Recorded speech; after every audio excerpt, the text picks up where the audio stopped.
At the end of the day, for all their faults, Google is still a great company. They're still in pole position. We have been saying this the whole time. Google, when you look at just the facts on the ground when it comes to AI and making an hyper-effective, scalable, monetizable AI solution based on LLMs and whatnot, Google have always been the front runners. They should be, which is always the head scratcher because, like, at least culturally, they're not, right? Yeah. It's like everyone's like, oh, they fumbled the bag. And, you know, they're chasing their tail. They invented the friggin' transformer model, but didn't work out how to do it. OpenAI is eating their lunch, this, that, and the other. But at the end of the day, as I've said, they have their own friggin' inference. Quick pause. We've talked about like how training models best done on NVIDIA graphics cards. Simple as that. And a lot what Sam's talking about is like we need 9 billion NVIDIA models just to do the training for these models so that we can throw a zillion pieces of data and make them crunch over it for a bunch of time on NVIDIA GPU. Well, they're specialized accelerated computing chips.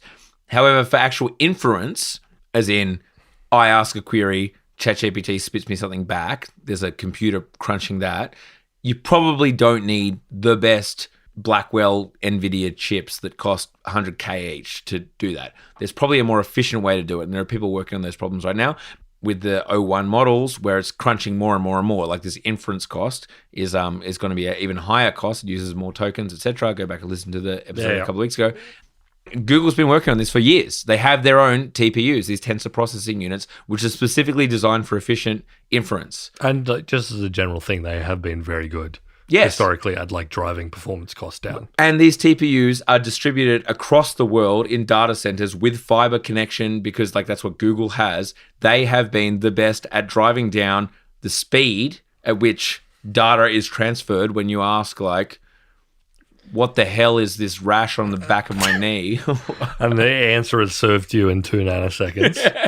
With 900 ads you would not believe for various pharmaceuticals. The number of man hours that have gone into making that 2 versus 3 nanoseconds exactly is more than was took to build the fucking pyramids. Yeah. And they have the customers who are asking the questions that would be served, this, that, and the other. How do they monetize it? How do they put ads around it? Of course, bigger question. But from the infrastructure layer perspective, Google are in the front seat. Totally.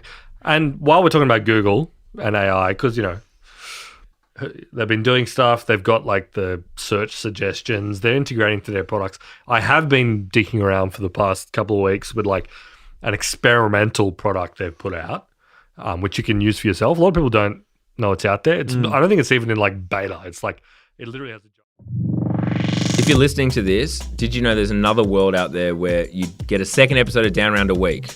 Yep. It's called Down Round Premium. That's right. And there's no interruptions. No interruptions, no ads. 2 episodes a week, including the free one you're getting right now, plus another one. Yeah, $7 a month, not a week, a month. Downround.net. Downround.net. Instant access to the whole back catalogue as well. You've got so much to catch up on. There's so much. Get around it.